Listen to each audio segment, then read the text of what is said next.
বাংলাদেশ সফরে আসছেন জনপ্রিয় বক্তা ইসলামী চিন্তাবিদ জাকির নায়েক, আর এটা শুনেই চটেছে ভারত।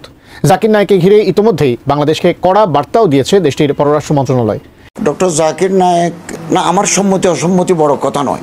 আমি তো ধর্ম উপদেষ্টা হিসেবে আমি কোনো এখতিয়ার রাখি না, সিদ্ধান্ত আমি দিতে পারি না। হ্যালো এভরিওয়ান, কেমন আছেন সবাই? সত্যের সন্ধানে জনগণের সঙ্গে উপস্থিত হয়ে গেলাম আপনাদের সামনে আবার নতুন একটি তথ্য নিয়ে। সো গাইস, আজকে যে বিষয়টা সম্পর্কে কথা বলবো সেটা হচ্ছে যে রিসেন্টলি একটা নিউজ ভাইরাল হয়েছে সোশ্যাল মিডিয়ায়। আপনারা হয়তো সবাই দেখেছেন যে ডক্টর জাকির নায়েক তিনি বাংলাদেশে আসছেন এবং তার বাংলাদেশে আসাকে কেন্দ্র করে সোশ্যাল মিডিয়ায় তুমুল আলোচনা সমালোচনা হচ্ছে এই বিষয়টা নিয়ে। বিশেষ করে তিনি যখন বাংলাদেশে আসার কথা বলেছেন এবং অন্তর্বর্তী সরকার এটা ঘোষণা করেছেন যে 1-2 দিন না, শুধুমাত্র তিনি গোটা পুরো 1 মাস বাংলাদেশে থাকার জন্য আবেদন করেছেন। এটা অন্তর্বর্তীকালীন সরকার ডক্টর মোহাম্মদ ইউনূস তিনি জানিয়েছেন।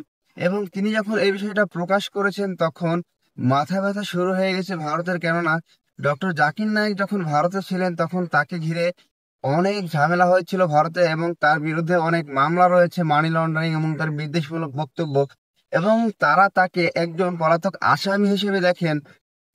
এমনকি ভারত এটাই আশা করছে যে যখন বাংলাদেশে পৌঁছবেন ডক্টর জাকির নায়েক তখন তাকে বাংলাদেশের হাতে হস্তান্তর করা হবে, এবং তাকে বাংলাদেশে আসতে দেওয়া এই সিদ্ধান্তটাকে ভারতের মানে বিপক্ষে গিয়ে একটা কাজ করার মতোই তারা এটা মনে করেন। এবং তারা এটাও মনে করেন যে যখন ডক্টর জাকির নায়েক তিনি বাংলাদেশে আসবেন তখন তাকে ভারতের কাছে হস্তান্তর করা হবে।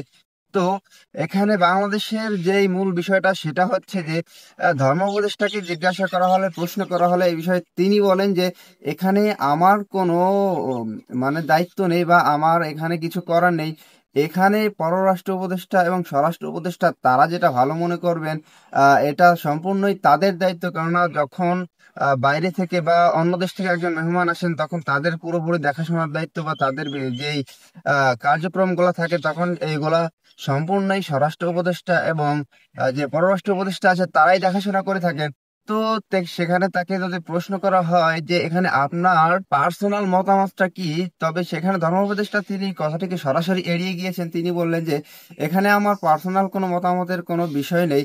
তবে সাবেক প্রধানমন্ত্রী শেখ হাসিনা তিনি থাকা অবস্থায়ও যে জাকির নায়েক যে পিস টিভি এটার পরিচালক, তিনি এটাকেও ভারতে বাংলাদেশে নিষিদ্ধ করা হয়েছিল তার বিদ্বেষমূলক কিছু বক্তব্যের কারণে। এবং তার এই বক্তব্যের কারণে শুধুমাত্র ভারতে নয়, ভারত ছাড়া আরো কয়েকটি দেশে তাকে নিষিদ্ধ ঘোষণা করা হয়েছে। তো বাংলাদেশের মানুষ, অধিকাংশ মানুষ হয়তো ডক্টর জাকির নায়েককে ভালোবাসে। তো তারা এই বিষয়টা কিভাবে দেখবে? তারা কি চায় যে ডক্টর জাকির নায়েক তিনি বাংলাদেশে আসুক? তো গাইস, কথা না বাড়িয়ে চলে যাবো আমরা সরাসরি স্ক্রিনে, এবং বিস্তারিত থাকবে সম্পূর্ণ ভিডিও জুড়ে। এবার বাংলাদেশ সফরে আসছেন জনপ্রিয় বক্তা ইসলামী চিন্তাবিদ জাকির নায়েক। আগামী 28 নভেম্বর থেকে 20 ডিসেম্বর পর্যন্ত প্রায় 1 মাস তাকে বাংলাদেশে থাকার অনুমতি প্রদান করেছে অন্তর্বর্তী সরকার, আর এটা শুনেই চটেছে ভারত। জাকির নায়েককে ঘিরে ইতিমধ্যেই বাংলাদেশকে কড়া বার্তাও দিয়েছে দেশটির পররাষ্ট্র মন্ত্রণালয়। এক্ষেত্রে ঠিক কি পদক্ষেপ নিচ্ছে বাংলাদেশ সরকার? জাকির নায়েক একজন ভারতীয় ইসলামী চিন্তাবিদ, ধর্মপ্রচারক, বক্তা ও লেখক, যিনি ইসলাম ও তুলনামূলক ধর্মতত্ত্ব বিষয়ে তার আলোচনার জন্য বিশ্বব্যাপী পরিচিত।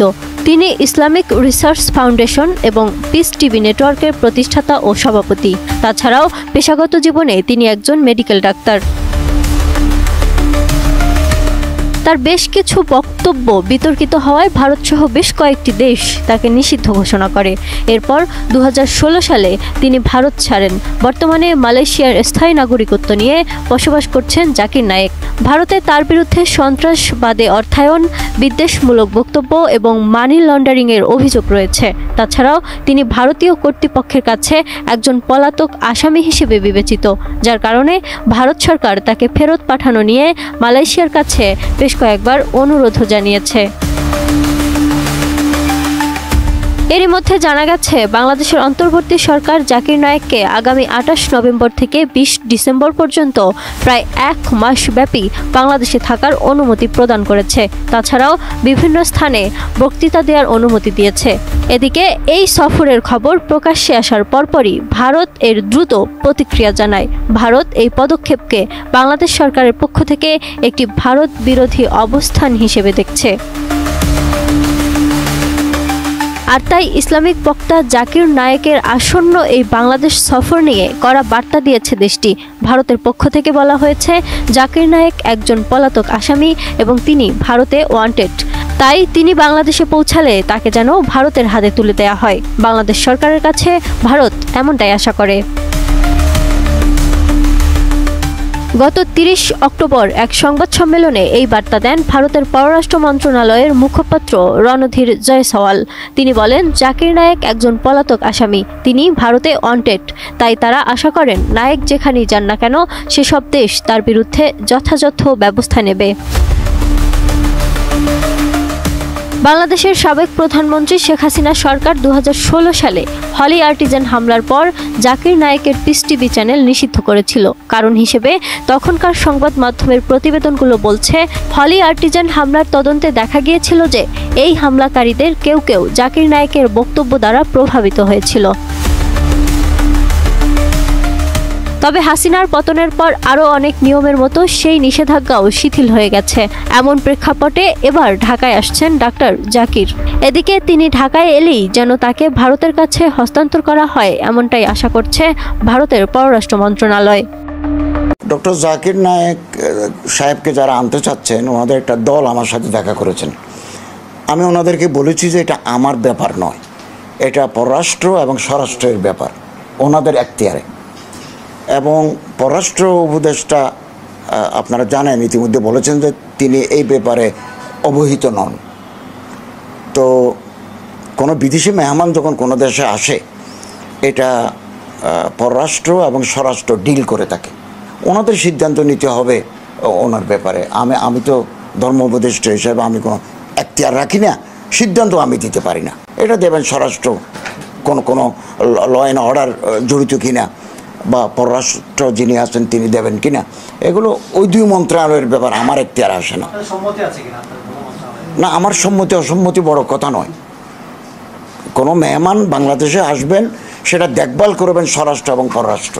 আমার পছন্দ অপছন্দ বড় কথা নয়, ওনারা যদি পারমিট করেন তাহলে তিনি আসবেন। তো গাইস, আপনারা সম্পূর্ণ ভিডিওটি দেখলেন এবং এই ভিডিও সম্পর্কে আপনাদের মূল্যবান মতামত কমেন্ট বক্সে বলে যাবেন। এবং জাকির নায়েক সম্পর্কে আপনাদের মূল্যবান মতামত, এবং জাকির নায়েক কি বাংলাদেশে আসতে পারবে কিনা এবং বাংলাদেশে আসার পরে কি বাংলাদেশ তাকে ভারতের কাছে হস্তান্তর করবে কিনা, এই বিষয়টা সম্পর্কে আপনাদের মূল্যবান মতামত অবশ্যই কমেন্ট বক্সে বলে যাবেন।